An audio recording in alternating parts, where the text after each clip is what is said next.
Okay, I'm going to try my best to break down today's moves without flipping out.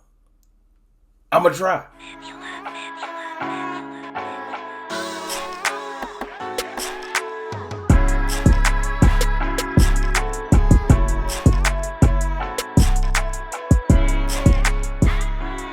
Good people. It's your boy, Mr. Rome, Cowboys fan talk, right back like I never left. What's good with y'all, man? Today was franchise tag day. Cowboys did not disappoint if you were out there betting that they were going to do something stupid. They tagged Dalton Schultz. Dalton Schultz got mad at everybody on Twitter, blocked everybody. He's just not feeling us right now. Look, it's not personal, bro. It's business. I guess that's how Steven looks at us, but just feel like we could have allocated our funds better on tight end room. It's not personal. I swear it's not. Get your money, but just I wish you weren't getting it here. Not that much, Anyway, tagging Dalton Schultz was just like, that's why I made that video yesterday where I was just like, is this the worst offseason ever? Because it's more so how things are being done and the order of how they're being done and the stories leaking and, they might have to part ways with Tank and then, if Amari doesn't want to take a pay cut, they're going to part ways with him. All this stuff leads up to, the Cowboys are stupid.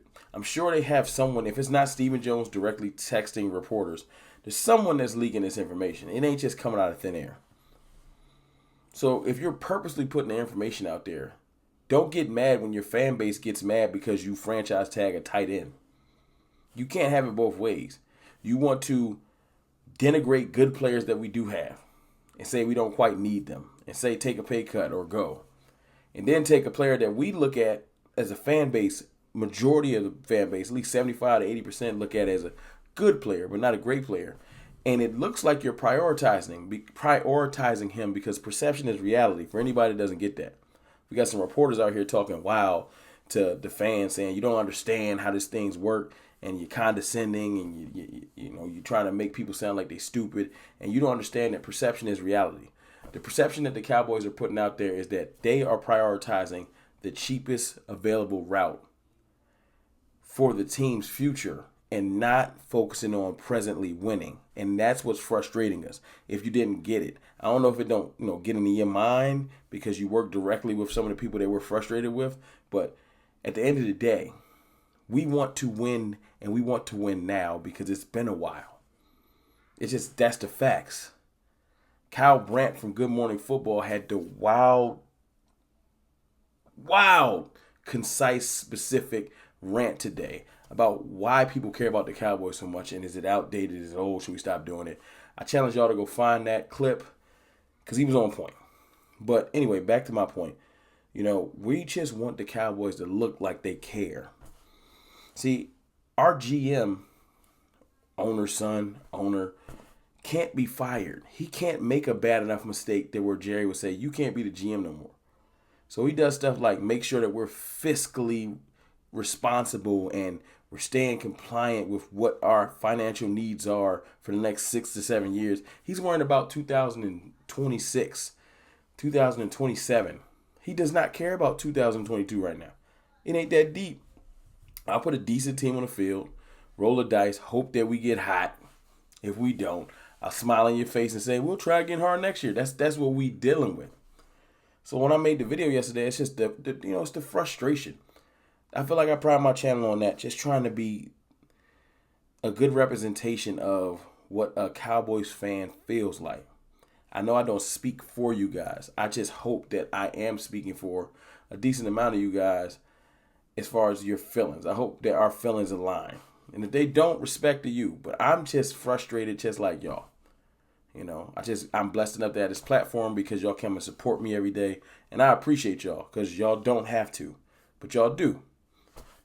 And I think that it's good to have the proper voices getting out to the Cowboys community. But let me get off my diatribe. A couple moves that were made today made it look like the Cowboys don't care. And it's just the way things are unfolding. Like I said, perception is reality. So when you hear, we might cut this guy, we might move on from this guy. And then days later, you say, well, we're going to franchise tag this tight end. Like, we don't all do mock drafts, and we don't know how much tight end talent there is in the free agent pool and the draft pool. But then you franchise tag somebody like that, and then you say, well, we might move on from Amari, we might move on from Tank. And it's just like, do we really got to do all this stuff? You can clean house with maybe one person. Do you got to clean house with everybody at the same time? Like, those are the things that's frustrating. And then we're moving on from our Pro Bowl punter, another good spot. And I know you can say, well, you could probably find a value punter. Fine. But it's the way, like I said, the way all these things are unfolding, right one after another, it has the fan base on suicide watch. You know what I'm saying? Then you sign Noah Brown. And I know it's not about Noah Brown being more important than anybody. It's just the fact that the signing is coming when you're talking about getting rid of Amari Cooper. Perception is reality. The specifics get lost in the emotion. And if you can't understand that, I can't help you. We adults. Understand that when you're about to get rid of something that's amazing and then you bring something else, lesser value in there, even if there's not there to replace the other, the human mind is going to make you say, yo, what is you doing? It's just the way things look. I'm sorry, that's just how it is. And if you don't know that by now, since running this franchise for I don't know how long, I can't help you. Noah Brown signing it's at a bad time. It's publicized. It's not like a on the low sneaky signing. The Cowboys are like posted, like Cowboys bringing back this person. And then another story will leak to a prominent reporter. Cowboys unlikely to bring back Amari Cooper if he don't want to take a pay cut. What do you think sticks in your mind? It's just frustrating, man.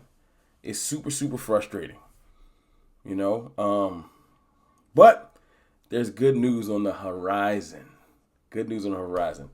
The Cowboys, and I said this earlier. I said I got a list of demands, right? The Cowboys would get me, this is what I need. Resign Jerron Kearse. That'll bring some joy to me. Get Malik Hooker. Get Malik Hooker locked down too. That would bring some joy to me. lock that safety room down. We got Boss Man Fat moving up. Perfect. That's part of my demands. Then I would want you to get me a veteran edge if you somehow lose. If you lose Tank and Randy Gregory and don't find no viable replacements and try to roll with Basham and Golston, I'm going to lose my mind. I don't know if you're going to be able to bring me back to the optimistic side if that's what you're rolling the season with. Get me a veteran edge. I was going to say like a Von Miller or somebody. Just give me a veteran edge. Y'all give me some veteran edges in the comments.